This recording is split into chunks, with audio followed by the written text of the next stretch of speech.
Hi students, இன்னைக்கு பார்க்க போற topic 12th computer science chapter 10 Tamil medium Python classes and ஆப்ஜெக்ட்ஸ்ல ஆக்கிகள் மற்றும் அழைப்பிகள்லாம் என்னன்னு பார்க்க போறோம். இந்த ஆக்கிகள் மற்றும் அழைப்பிகள் அப்படின்றது வந்து ஒரு சிறப்பு செயற்கூறு அப்படின்னு சொல்றாங்க. அப்ப நார்மல் செயற்கூறுக்கும் இதுக்கும் என்ன டிஃப்ரெண்ட் அப்படின்னா, நார்மலா ஒரு செயற்கூறு என்பது எந்த இடத்துல அளவுருக்கு ஆளாகுதோ அங்கதான் அந்த ப்ரோக்ராம் எக்ஸிக்யூட் ஆகும். அதுதான் செயற்கூறு அப்படின்னு சொல்லுவோம். இந்த ஆக்கிகள்ல வந்து எப்போ ஒரு பொருள் உருவாகுதோ அந்த இடத்துலயே வந்து அந்த ப்ரோக்ராம் எக்ஸிக்யூட் ஆகும். இதான் இதுக்கு இடையில இருக்கக்கூடிய வித்தியாசம். பாருங்க, ஒரு இனக்குழுவின் சான்றோர் பயன்பாட்டிற்கு வரும் பொழுது ஆக்கி என்னும் சிறப்பு செயற்கூறு தானாகவே இயக்கப்படுகிறது. இந்த இடத்துல வந்து சான்றூறு அப்படின்றது வந்து பொருள் அப்படின்னு சொல்லுவோம். எந்த இடத்துல ஒரு பொருள் உருவாக்குதோ அந்த இடத்துல வந்து அந்த ப்ரோக்ராம் இயங்கும். ஓகே, இதுதான் வந்து ஆக்கிகள் அப்படின்னு சொல்றாங்க. இது இம்பார்ட்டன்ட் 1 மார்க் மார்க் பண்ணிக்கோங்க. நெக்ஸ்ட் பைத்தானில் இனிட் எனும் சிறப்பு செயற்கூறு ஆக்கியாக செயல்படுகிறது. இதுவும் வந்து இம்பார்ட்டன்ட் 1 மார்க் மார்க் பண்ணிக்கோங்க. அதாவது ஆக்கிக்காக பயன்படுத்தக்கூடிய சிறப்பு செயற்கூறு பெயர் வந்து என்னன்னு சொல்லி 1 மார்க்ல கேட்பாங்க. அது வந்து இனிட் அப்படின்னு சொல்லுவோம். இந்த இனிட்டை எப்படி பயன்படுத்தணும் அப்படின்னா வந்து இனிட்டோட ஆரம்பத்திலையும் முடிவிலையும் வந்து இரட்டை அடிக்கீரை பயன்படுத்தணும் அப்படின்னு சொல்லியிருக்காங்க. பாருங்க, இது இரட்டை அடிக்கீரில் தொடங்கி இரட்டை அடிக்கீரலுடன் முடிய வேண்டும். அதாவது இனிட்டுக்கு முன்னாடி 2 அண்டர்ஸ்கோர், அதே மாதிரி யூனிட்டுக்கு பின்னாடி வந்து 2 அடிக்கீரை வந்து பயன்படுத்தணும். நெக்ஸ்ட், இந்த செயற்குறு சாதாரண செயற்குறுவைப் போலவே செயல்படும். ஆனால் பொருள் உருவாக்கப்பட்டவுடன் தானாகவே இயக்கப்படும் அப்படின்னு சொல்லியிருக்காங்க. அதாவது நார்மலா ஒரு செயற்குறி எப்படி செயல்படுதோ அதே மாதிரியே தான் இதுவும் செயல்படும். அதுல வந்து அளவுரு காலானதுக்கு அப்புறம் தான் வந்து அது இயங்கும். இதுல வந்து பொருள் எப்போ உருவாக்குதோ அப்போவே இந்த ப்ரோக்ராம் இயங்கும் அப்படின்னு சொல்லியிருக்காங்க. இதுக்கான தொடரியல் என்னன்னு பாருங்க.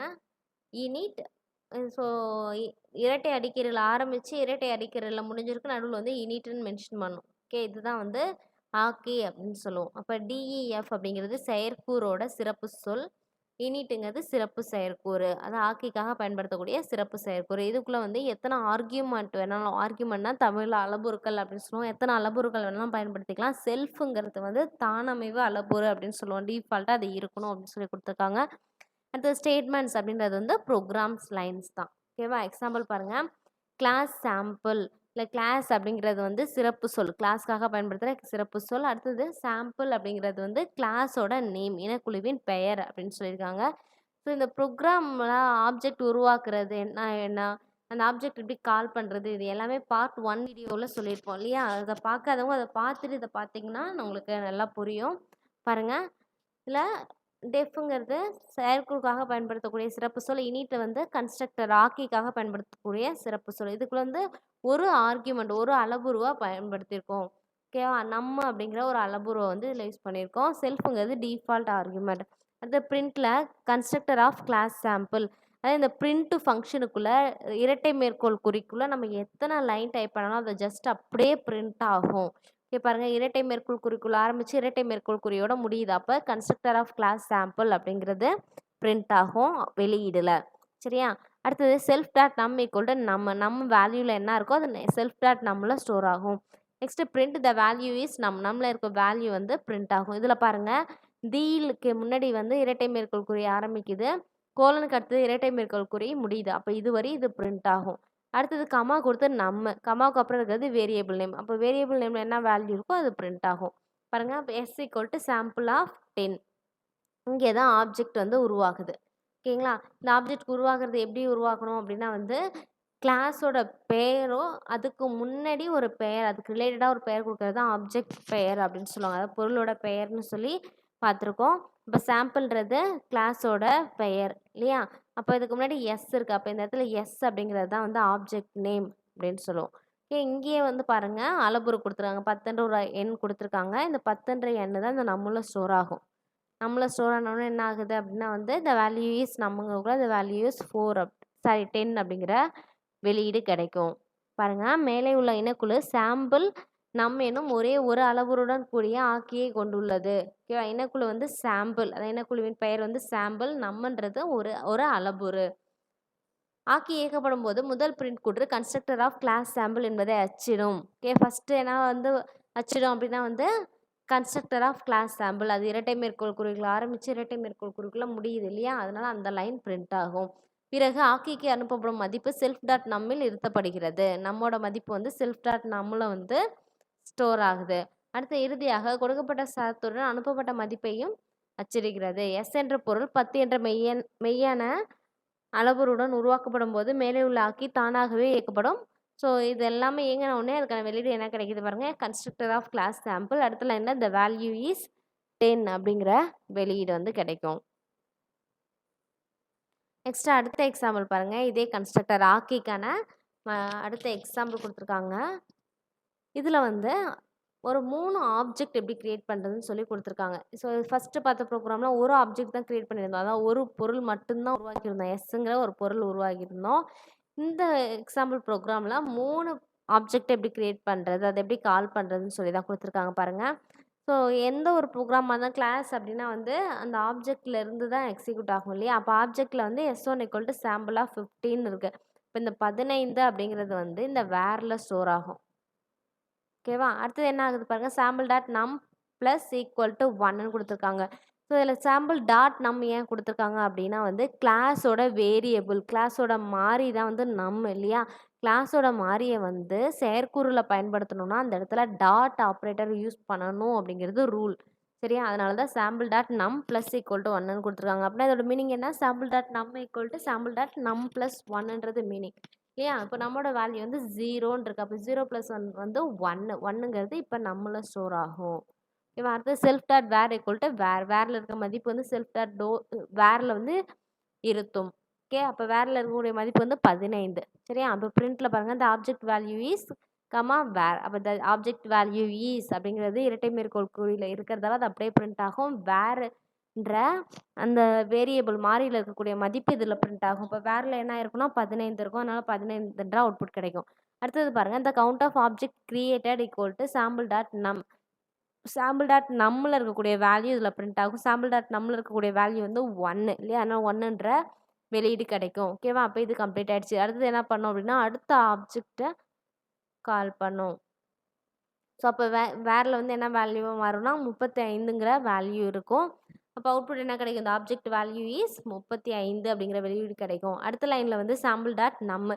இப்போ நம்மளோட வேல்யூ ஏற்கனவே 1ன்னு இருந்தது இல்லையா? அப்போ 1 + 1 வந்து 2. அப்போ the count of object created equal to 2 அப்படிங்கிற வெளியீடு கிடைக்கும். Next sample of 45. ஸோ அப்போ வேரில் 45 வந்து பிரிண்ட் ஆகும். சாம்பிள் டாட் நம்மில் வந்து 3 அப்படிங்கிற வெளியீடு கிடைக்கும்.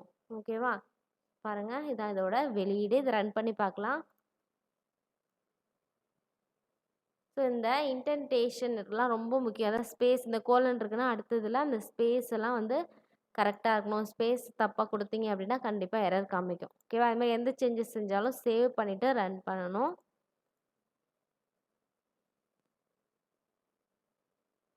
ரன் பண்ணோடனே பாருங்கள் அதுக்கான வெளியீடு வந்து கிடச்சிருச்சு. இது ஃபஸ்ட்டு பாருங்கள். இந்த ஆப்ஜெக்ட் வேல்யூ இஸ் வேரில் இருக்க வேல்யூ வந்து ஃபஸ்ட்டு 15. அதனால் 15ன்ற வெளியீடு கிடைக்குது. அடுத்தது நம்மளோட வேல்யூ 1. நெக்ஸ்ட்டு வேரோட வேல்யூ 35. நம்மளோட வேல்யூ வந்து 2. நெக்ஸ்ட்டு வேரோட வேல்யூ வந்து 45 அண்டு நம்மளோட வேல்யூ வந்து 3 அப்படின்ற வெளியீடு கிடைக்குது. ஓகேவா? இதுதான் வந்து ஆக்கிகள் அப்படின்னு சொல்லுவோம். நெக்ஸ்ட்டு அழைப்பிகள்லாம் என்னென்னு பார்க்கலாம். இந்த ஆக்கிகளுக்கும் அழைப்பிகளுக்கும் ஒரு டிஃப்ரெண்ட் என்ன அப்படின்னா வந்து ஆக்கிகள்ன்றது உருவாக்குறது. அதாவது ஒரு பொருளை உருவாக்குகிறது ஆக்கிகள் அப்படின்னு சொல்லுவோம். ஒரு பொருளை வந்து டெலீட் பண்ணுறது அழிப்பிகள் அப்படின்னு சொல்லுவோம். இனக்குழுவில் உருவாக்கப்பட்ட பொருளின் பயன்பாடு முடிவுக்கு வரும்போது அழிப்பு என்னும் சிறப்பு சொல் செயற்கூறு தானாகவே இயக்கப்படும். இது இம்பார்ட்டன்ட் ஒன். மார்க் பண்ணிக்கோங்க. இது ஆக்கிக்கு முரணானது. அதாவது ஆக்கிக்கு ஆப்போசிட்டாக இருக்கிறது தான் அழிப்பிகள் அப்படின்னு சொல்லுவோம். பைத்தானில் டெல் செயற்கூறு அழிப்பியாக பயன்படுத்தப்படுகிறது. நம்ம ஆக்கிக்கு வந்து இனிட் பயன்படுத்தணும் இல்லையா? அதே மாதிரி அழிப்பிகள் அப்படின்னா வந்து டெல் செயற்கூறை பயன்படுத்தணும். இது 1 மார்க்ஸ், இம்பார்ட்டன்ட் 1 மார்க் பண்ணிக்கோங்க. ப்ரோக்ராம் பாருங்க. ஸோ இதுவரையும் ஆக்கிகள், இதுக்கப்புறம் தான் அழிப்பிகள் வந்து பயன்படுத்துகிறாங்க. அதில் ஆப்ஜெக்ட் வித் வேல்யூ மாடுலஸ் டின்னு இருக்கு இல்லையா? அந்த மாடுலஸ் டி எந்த மதிப்பு வந்து எக்ஸிட் ஆகுதோ அந்த மதிப்பு இதில் மென்ஷன் ஆகும். இப்போ 35 நம்ம கொடுத்துருந்தோம். அதான் S2 ஆப்ஜெக்ட் வந்து எக்ஸிட் ஆகணும்னு கொடுத்துருந்தோம் அப்படின்னா இந்த இடத்துல 35 object with value 35 is exit from the scope அப்படிங்கிற வெளியீடு கிடைக்கும். ஓகேவா? இதை ரன் பண்ணி பார்க்கலாம்.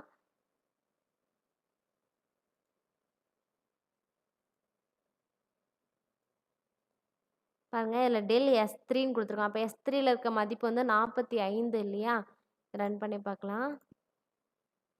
பாருங்க object with value 45 is exit from the scope அப்படிங்கிற அவுட்புட் கிடைக்குது. இதுவே வந்து இந்த இடத்துல S2 கொடுத்து பார்க்கலாம்.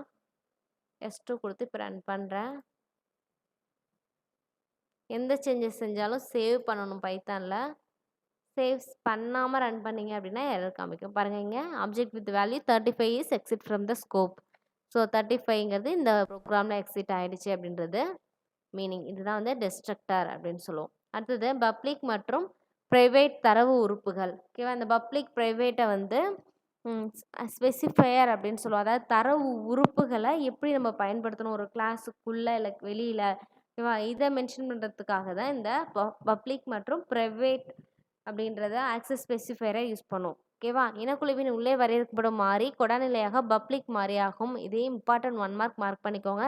C++ல இது படிச்சிருக்கோம். அதில் கொடாநிலையாக இருக்கக்கூடிய மாறி வந்து ப்ரைவேட் அப்படின்னு படித்தோம். பைத்தானை பொறுத்தவரையும் பப்ளிக் தான் வந்து டிஃபால்ட் கொடாநிலையாக இருக்கக்கூடிய மாறி. இந்த மாறிகளை புள்ளி செயற்குறி பயன்படுத்தி நிரலில் எங்கு வேணுமானாலும் அணுகலாம். ஓகேவா, ஒரு ப்ரோக்ராமில் எந்த இடத்துல வேணாலும் என்ன பண்ணிக்கலாம் அப்படின்னா இந்த மாறிகளை பயன்படுத்திக்கலாம். எதை பேஸ் பண்ணினா புள்ளி செயற்குறியை பயன்படுத்தி எங்கு வேண்டுமானாலும் அணுகலாம் அப்படின்னு சொல்லியிருக்காங்க. அடுத்தது இரட்டை அடுக்கீரலை முன்னோட்டாக கொண்ட மாறிகள் பிரைவேட் ஆகும். அதாவது ஒரு மாறிக்கு முன்னாடி இரட்டை மேற்கோள் குறி கொடுத்துருந்தாங்க அப்படின்னா அது பிரைவேட் மாறியாக எடுத்துக்கும். ஓகேவா, இந்த மாறிகள் இனக்குழுவின் உள்ளே மட்டும்தான் அணுக முடியும். பிரைவேட் அப்படின்னா வந்து கிளாஸுக்குள்ளே மட்டும்தான் அதை அக்செப்ட் பண்ண முடியும். ஓகேவா, பாருங்கள் class sample DEF _init _self n1 n2 இந்த 2 அளவுரு பயன்படுத்தியிருக்காங்க. இனிட் அப்படிங்கிறது வந்து கன்ஸ்ட்ரக்டர் ஆக்கிகளுக்காக இந்த இனிட்ன்ற செயற்கூறை பயன்படுத்தியிருக்காங்க. ஓகேவா, அடுத்தது பாருங்கள் செல்ஃப் டாட் n1 = n1. அப்போ n1ல் இருக்க வேல்யூ வந்து செல்ஃப் டாட் n1ல் வந்து ஸ்டோர் ஆகும். n2ல் இருக்கிறது செல்ஃப் டாட் _n2ல் ஸ்டோர் ஆகும். இந்த இரட்டை அடுக்கீரல் எதுக்கு பயன்படுத்துகிறோம் அப்படின்னா இது ப்ரைவேட் மாறியாக சேஞ்ச் ஆகணும் அப்படிங்கிறதுக்காக தான் இரட்டை அடுக்கீரை பயன்படுத்துகிறோம். ஓகேவா, அடுத்தது டெஃப் டிஸ்பிளே செல்ஃப். இப்போ பிரிண்டில் class variable 1 = self dot n1. Self dot n1ல் இருக்க வேல்யூ வந்து இங்கே பிரிண்ட் ஆகணும்.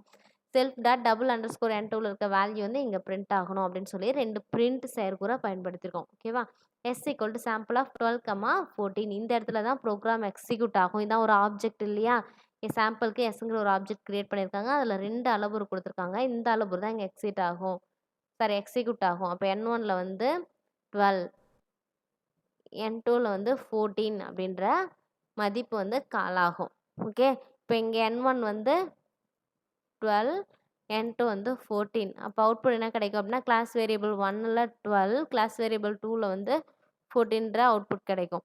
நெக்ஸ்ட் பாருங்கள், இதோட இந்த கிளாஸ் வந்து கம்ப்ளீட் ஆகிடுச்சு. இதுக்கப்புறம் வந்து print value1 = s.n1, print value2 = s.n2 அப்படின்னா n1ஓட வேல்யூ வந்து நமக்கு அவுட்புட்டாக கிடைக்கும், வெளியீடாக கிடைக்கும்.